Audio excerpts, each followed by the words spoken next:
Hi there. I hope that you're well this week. Before we go on, let's revisit where we've been. In the first module, we discussed the syllabus as a whole and clarified my hopes for this virtual classroom as a space of charity.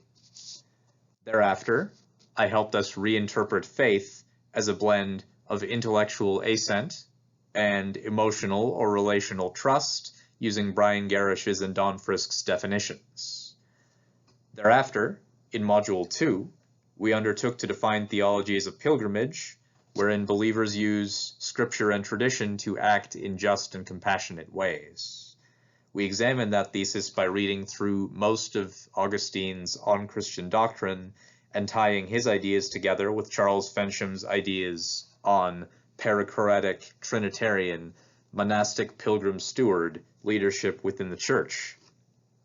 Lastly, in Module 3, just before this one, we examined the identity of God the Father and claimed through the Council of Chalcedon and Karl Barth in Church Dogmatics and Don Frisk that God is the world's creator and ruler and is fully expressed in Jesus.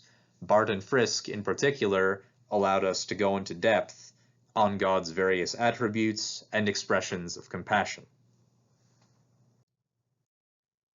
Next up, in this fourth module, we will investigate the concept of revelation, which is the way that God communicates God's self to human beings. My thesis for this module may sound deceptively simple. Here it is.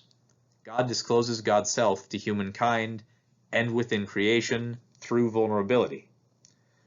Now, I was going to say weakness, the same way that Paul does in 2 Corinthians 12, but vulnerability is better for our purposes because it speaks to a wider range of human activity than the pursuit of physical health. So in this case, in this module, we have two clear goals. So this will be a slightly shorter module than usual. First, I want you to interpret Don Frisk's concepts of revelation in his second chapter of Covenant Affirmations. Second, I want you to turn Frisk's ideas of revelation on their heads when you analyze portions of the last two chapters of the late Nancy Easland's text, Disabled God. That was her only full book and is a touchstone text for ecclesiologies of disability. And in light of these two goals, you will have two assignments.